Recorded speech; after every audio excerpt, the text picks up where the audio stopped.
Welcome to number 53, the Temple of Heaven. And for everybody that's always wanted me to get a new mic, I finally got a new one. I had one that was good for music, but this one is good for this. So here we go, everybody. We are going to ascend the Temple of Heaven today with this amazing description in 1898, before the siege, when this author really nails it and tells a lot about it and found out a lot of the mathematics of it, found out so much about Tartar City. It's from a book called Description of Peking by J. Edkins D.D. and it said it was printed at the Shanghai Mercury office, which is pretty interesting.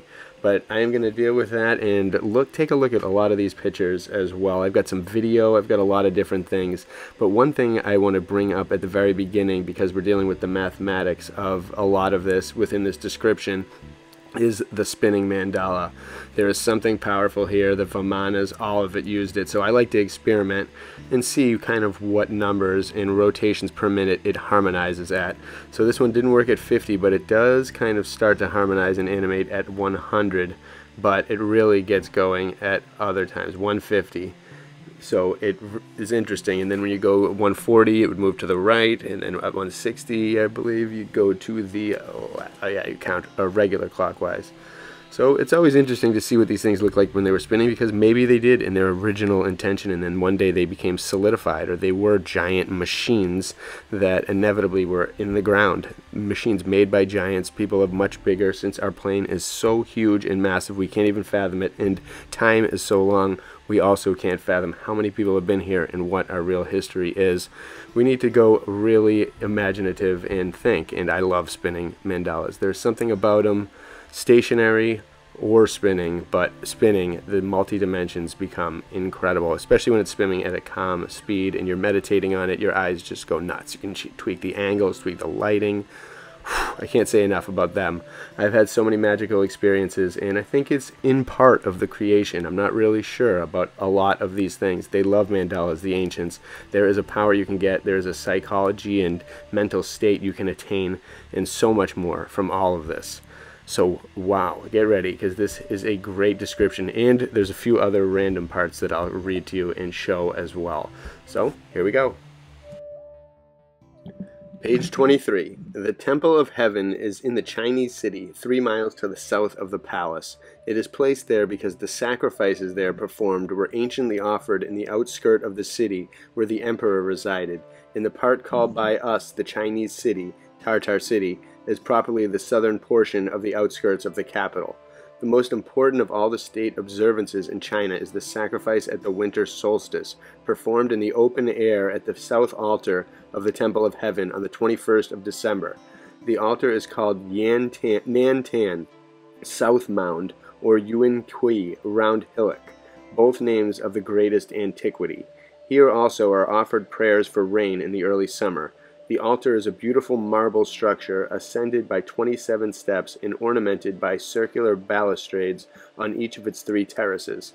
There is another on the north side of somewhat smaller dimensions called the Chi Ku Tan, or altar for prayer on behalf of grain. On it is raised a magnificent triple-roofed circular structure 99 feet in height, which constitutes the most conspicuous object in the tout ensemble, and is that which is called by foreigners the Temple of Heaven. It is the hall of prayer for a propitious year, and here, for an early in spring, the prayer and sacrifice for that object are offered. These structures are deeply enshrined in a thick cypress grove, reminding the visitor of the custom which formerly prevailed among the heathen nations of the Old Testament, and of the solemn shade which surrounded some celebrated temples of ancient Greece. On the day before the sacrifices, the emperor proceeds to the Chai Kung, Hall of Fasting, on the west side of the south altar. Here he spends the night in watching and meditation after first inspecting the offerings. The tablets of the Supreme Ruler of Heaven, the emperor's ancestors, are preserved in the chapel at the back of each altar. There are no images. Both these chapels are circular and tiled with blue glazed porcelain, and in this respect resemble the lofty edifice of the north altar, but they have no upper story. The name of the southern chapel, Huang Kyung Yi, means the circular hall of the Imperial expanse. The south altar, the most important of all Chinese religious structures, has the following dimensions. It consists of a triple circular terrace, 210 feet wide at the base, 150 in the middle, and 90 at the top. In these notices the multiples of 3. 3 times 3 equals 9, 3 times 5, 15, 3, 7, 21. The heights of the three terraces, upper, middle, and lower, are 572 feet, 623 feet, and 5 feet respectively. At the times of sacrificing, the tablets to heaven and to the emperor's ancestors are placed on the top. They are 2 feet 5 inches and 5 inches wide. The title is in gilt letters. That of heaven faces the south, and those of the assessors east and west. The emperor, with his immediate suite, kneels in front of the tablet of Shang-Ti and faces the north. The platform is laid with marble stones forming 9 concentric circles. The inner circle consists of 9 stones cut so as to fit with close edges round the central stone, which is a perfect circle. Here the emperor kneels and is surrounded first by the circles of the terraces and their enclosing walls, and then by the circle of the horizon. He thus seems to himself in his court to be in the center of the universe. In turning to the north, assuming the attitude of a subject, he acknowledges in prayer and by his position that he is inferior to heaven, and to heaven alone. Round him on the pavement are the 9 circles of as many heavens, consisting of 9 stones, then 18, then 27, and so on in excessive multiples of 9 till the square of 9, the favorite number of Chinese philosophy, is reached in the outermost circle of 81 stones. The same symbolism is carried throughout the balustrades, the steps, and 2 lower terraces of the altar. 4 flights of steps of 9 each lead down to the middle terrace, where are placed the tablets to the spirits of the sun, moon, and stars in the year God Yai Sui. This Sui is the Babylonian SOS, sauce, which means 6. The sun and stars take the east, and the moon and Tai Sui the west. The stars are the 28 constellations of the Chinese zodiac, borrowed by the Hindus soon after the Christian era, and called by them the nakshatras. The Tai Sui is a deification of the 60-year cycle. The year 1897 is the 34th year of the cycle and is denoted by the characters Ting Yu, taken from the denary and duodenary cycles respectively. For this year, the tablet is inscribed with these characters. In 1898, the characters Wu Su, next in order, will be taken, and so on. The balustrades have 9 times 8 or 72 pillars and rails on the upper terrace. On the middle terrace there are 108, and on the lower 180. These amount in all to 360, the number of degrees in a circle.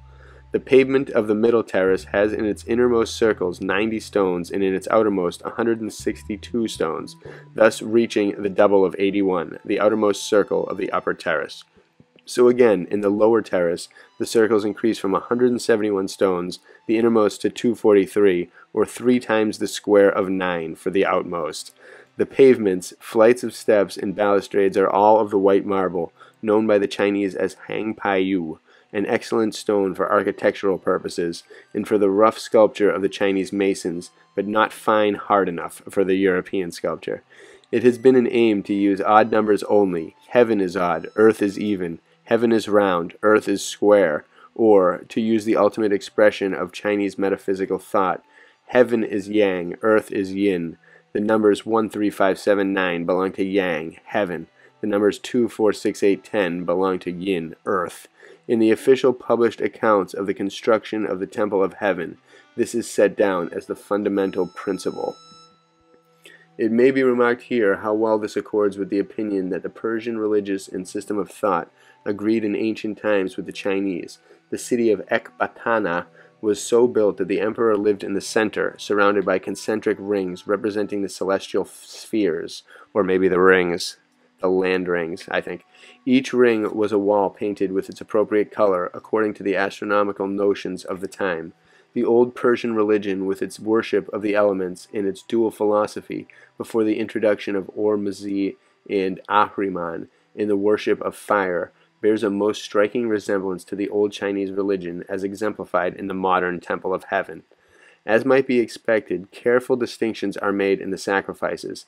The animals ordinarily used for food by the ancient Chinese and the fruits of the earth known to them are almost all included, but productions recently introduced into the country are not offered.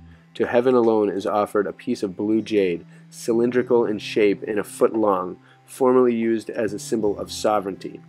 But the great distinguishing sign of superiority is the offspring of a whole burnt offering to heaven. Heaven receives also 12 bundles of cloth, while the emperors and the sun and the moon have offered to them but one. Various shaped vessels filled with different kinds of corn are offered to heaven, to the emperors and to the sun and moon, but in greater number to the former. The spirits of the atmosphere, winds, clouds, rain, and thunder have their eatables placed below the altar on the east and west sides, between the inner and outer enclosure. They also receive a share of the offerings, consisting of 4 bundles of cloth, a bullock, a sheep, and a pig, with the production of the soil. On the southeast of the altar stands at the distance of an arrow flight the large furnace for the whole burnt offering. It is faced with green porcelain and is 9 feet high. It is ascended on 3 sides, east, south, and west, by a green porcelain staircase.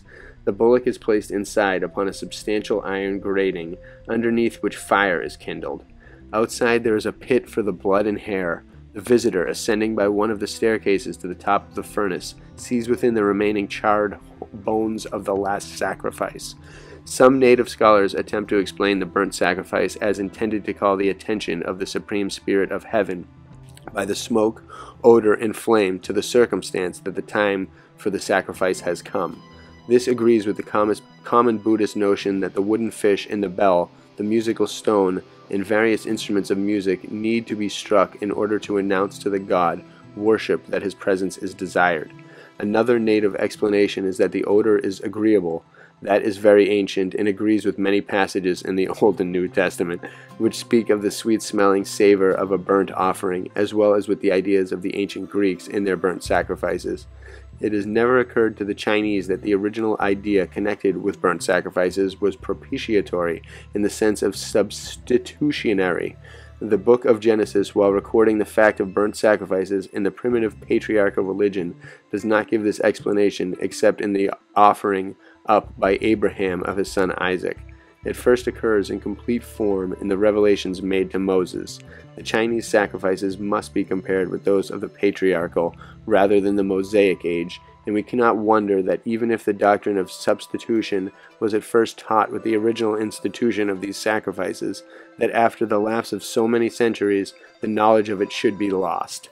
Whether in the primeval institution of sacrifice, the substitutionary idea of life for life and punishment for sin transferred from offerer to victim was at first plainly taught or darkly hinted is a question not easy to decide.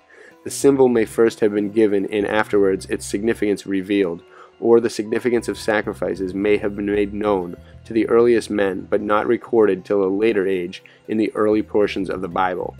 The bullocks are selected with great care. They must be males of 2 years old, the best of their kind, and without blemish. They are fed in the park which surrounds the altar.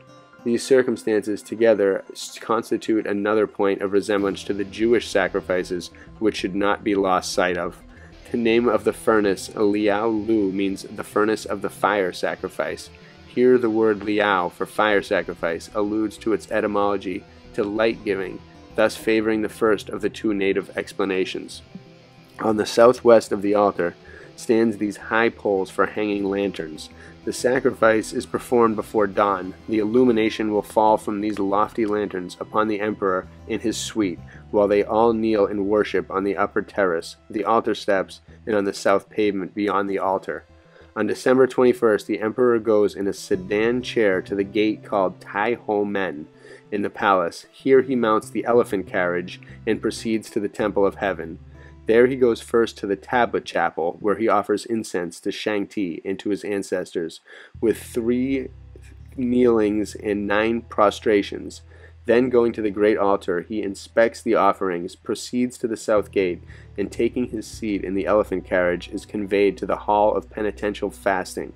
Next morning, 7 quarters before sunrise, at about 5:45 a.m., he puts on his sacrificial robes and goes to the south gate of the outer enclosure, dismounts from the Nieb, as his carriage is called, and walks to the Imperial yellow tent on the second terrace. At the moment he arrives at the spot where he kneels, the fire of the burnt sacrifice enkindled to meet the spirit of Shang-Ti, and music is heard playing an air called Shi Ping Chi Chang.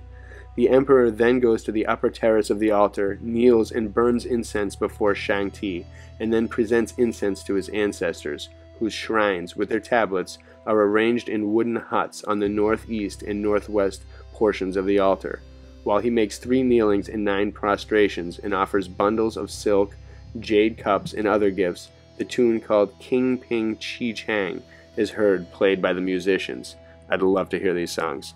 He then proceeds to the point on the altar where the prayer is read. The prayer is presented by an officer. The music stops. The emperor kneels. The officer reads the prayer aloud. The emperor bows to the ground 3 times, offers a cup to his ancestors on each side, and music and dancing commence. At this point, certain officers bring forward what is called the flesh of happiness to the front of the tablet of Shang-Ti and hold it up.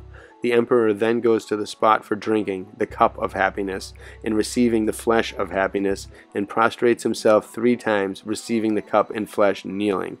The north altar is a little smaller than the southern, but has erected upon it a lofty temple, 99 feet in height.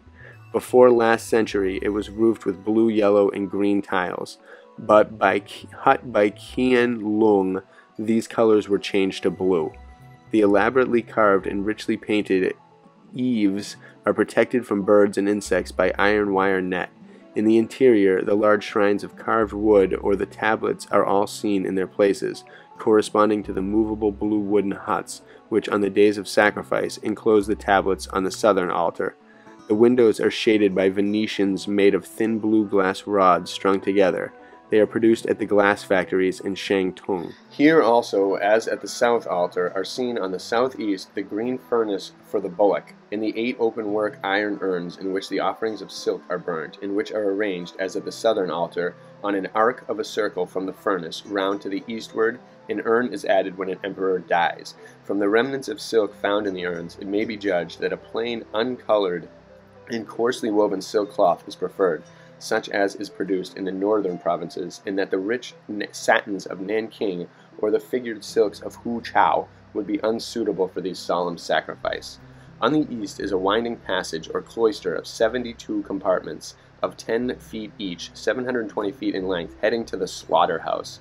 Here in ancient times the monarch himself used to kill the animal, but now an officer is deputed to discharge this duty under the superintendence of the emperor's deputies.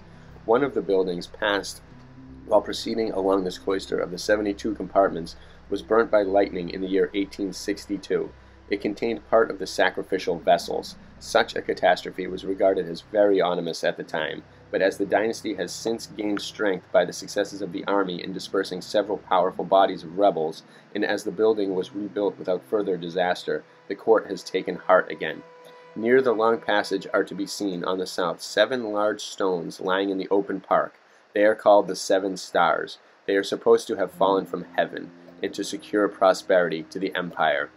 Which reminds me about a lot of the blue porcelain. I wonder if a lot of that blue color was used to represent the sky, or maybe from the firmament. Who knows?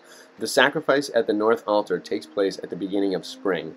At this time, it is thought right for the emperor to go out from his home in the city to the altar for the fruits of the year in the country, to meet there the new come spring, and offer prayer to Shang-Ti for a blessing on the labors of the husbandman. The word nu in Chinese, sin, agrees in sound with the 8th symbol of the denary cycle. The name of the denary and duodenary cycles have, from the most ancient times, been assigned to days. A day, therefore, is chosen for the sacrifice which is marked sin. For this there is no, perhaps, other reason than similarity of sound in ancient custom. It must be after the 6th of February in the solar calendar, because then, in Chinese phraseology, spring begins, Li Chun. The temple is called Qi Nian Tian, Temple of Prayer for the Year. The name is inscribed in Manchu and Chinese on the upper roof. Prayer for rain is offered at the south altar in the summer. On occasions of drought, the emperor sometimes goes on foot to the hall of penitent fasting. This is to indicate that his anxiety of mind forbids him to seek bodily ease while his subjects are suffering. Just like our leaders now. That heaven should be angry with the people is a sign that there is a fault in the prince. He therefore appears as a criminal and lays aside his state for the time. The distance to be walked is 3 English miles, and it may be at a time of year when the heat is great. He may, however, return on horseback. This is a special ceremony. There is also a regular prayer and sacrifice for rain offered about the time of the summer solstice at the south altar. The emperor proceeds there with a numerous array of officers who range themselves behind him on the 29 steps and lower terraces on the south side of the altar. When the emperor kneels, they do so too. While all are thus kneeling, upon and below the altar, the prayer is presented in red. It is then placed before Shang-Ti on the offering of silk. The prayer, which is written on silk, is then taken to the iron urns and there burnt. The order followed in worship is that of court ceremonial. First come the 9 orders of nobility and then the 9 ranks of officers. The distinctions indicated by different colored balls on their caps and by other insignia are scrupulously observed. An isosceles triangle whose vertex was on the top of the altar and base on the south pavement would represent the appearance of the worshipping suite, the emperor being at the vertex. Early in the Ming dynasty, the temple was called Altar of Heaven and Earth. Such also was the name of the Peking altar, till a new park on the north of the city was set apart for an altar of the earth. After this, the sacrifices at the older altar were presented to the Supreme Spirit of Heaven alone. Some have imagined that they detected in the worship of earth, as distinguished from that of heaven, a duality entirely fatal to the monotheism which others represent as the real faith of the Chinese.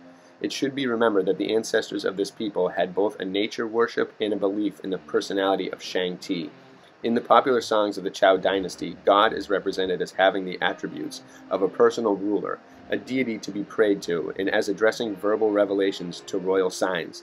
Besides this belief, there was a graduated nature worship which was regarded as also of high importance. The sun, moon, and stars, the earth, the mountains, and rivers were all worshipped. The Fendel barons offered sacrifices to the nature gods of their own jurisdiction, while the Lord Paramount alone worshipped Shang-Ti. At present in Peking, the ancient customs are followed as closely as possible. The emperor addresses himself as a humble servant only to Shang-Ti. In prayer to the others, those that are simply nature gods, the spirit of the earth, the spirit of the sun, of the moon, and the grain and land, he speaks as a superior, praising them for their beneficial acts and influences, but viewing them all as subordinate beings, each ruling over his own province in a position of subjection to Shang-Ti. Such, for example, is the relation of the spirit of earth, or Hu-Tu, to the supreme ruler. Hence this divinity is not female, nor is he ever personified by the Chinese, except so far as the title Hu-Tu, ruling earth, and Ti-Chi-Shen, spirit of earth, deserve to be regarded as personification. The objects of worship in the imperial temples in Peking may be spoken of as gods in the sense of nature worship without idols, but this does not disagree with the statement that the Chinese are monotheists, inasmuch as Shang-Ti is, and has always been, regarded as the one supreme ruler.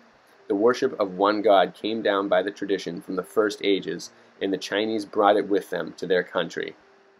Awesome. And after that, it goes on to talk about the West Temple of Heaven is that of agriculture and a few different other kind of aspects. So I definitely recommend checking it out. Checking out the link below and taking a look at this awesome book with these amazing descriptions that are just incredible and from a time where ancient traditions are still going on and still in the prime of the event. And it's amazing to see these glimpses of time and all the mathematics behind it, the numerology behind it, the patterns, the symbolism, the caste system between the gods, the connection, the communication, the fact that they had these events where they did these amazing worships and these spiritual connections in these rooms with all this amazing geometrical art, all these patterns, all these different incenses. It must have been an absolute sensory overload for those involved. And I'm willing to believe, unlike kind of meditation centers now and all kinds of different things now, which seem to have lost the divine magic, these people, when they did it at these right celestial moments, at the right time, with the ancient processes, I have a feeling something turned on in their reality. Whether it get the effect of an entheogen or maybe combined with an entheogen, in the music, everything, all the senses would create a moment in the power of the emperor as well, in all of his nobility. They would create moments that we cannot fathom. I could see amazing bits of energy coming, magical, ethereal devices being used, different celestial events happening that are proving these things, them all existing in states of consciousness together where they really are affecting this. And think about the difference of their leaders, their emperors, which we took out inevitably, were so for the people that when the people felt sad and were hurt and struggling, the leader was right there with them. They didn't just kick them aside, flying their planes and just pretending that they actually cared. They actually really did, and the people could see that. And that's the way government, ruling, religion, spirituality, all these things should be. Everyone on the same path. And I know the emperor was kind of the connection to God, but everyone has that connection in general in that state. The monks, everyone has their own method of spirituality, is free to practice it, and probably is diving into it and discovering amazing realms, bringing things back for the world to see and experience, teaching. I remember all the shaman books that I used to read where they would go into states, and if they needed food, the spirits would guide them to it. If they needed horses, they were like just short on animals. In their dreams and different experiences, they would be guided to these events. And that's the way the world worked for them. The way now it is, it's nuts. Everything is out of whack. The energies are out of whack. You can't, the ability to grasp the purity and magic of the natural celestial alignments and every energy that is with us is just so bombarded by other artificial frequencies and nonsense of our cultural just rot that it's tough. It's almost impossible to imagine the states that these people were able to enter mentally because they had such a different experience of their world. And it was just far superior, I personally think. I would love to go back to a world without cell phones, without all this insanity, nonsense, garbage. Even though this channel wouldn't be here and none of these things would be here, it would be better. The connection to the earth is the best. I'm always remembering the times when I was young and me and my friends would go in the woods all day. Or I'd see a sunset like 4 days a week. Different periods like that. And I need to get back to that. I think we all do. There's something so magical about having a connection to nature and being humbled by nature and by the gods. You know, thinking we are the superior race that can just go around killing everything, doing everything, manipulating things, making nanotech, making poisons, making chemicals, making all this stuff, playing God in millions of different ways is just the wrong path. And it's the path that led to the siege of Peking, led to the Allied forces just needing to take down these beautiful remaining societies and cultures and civilizations. And that's why it's being void. Hopefully we can bring it back with our knowledge. We can at least try to discover. Someone is due for an amazing discovery that will be like, wow, this is a discovery. This is what the ancients did. Now let's go down this path and see where technology and all of this magic leads us. We are so close to that, I feel like, whether it's in health or entertainment or culture or in science or in any astronomy, anything. We need a realization of Maru, of the land beyond the poles, of a whole new continent opening, of our world expanding to 9 realms like they thought, of a celestial opening of something. We need something in this time, and I feel like it's coming. I feel like we're all being prepped for something. That's why our minds are going this way. We're helping to open the collective consciousness for something that's coming down the pike. What it is, I have no idea, but maybe it will relate to the Temple of Heaven. So I hope you enjoyed this episode of Tartarian Tales. So bless you all. There's a lot more to come.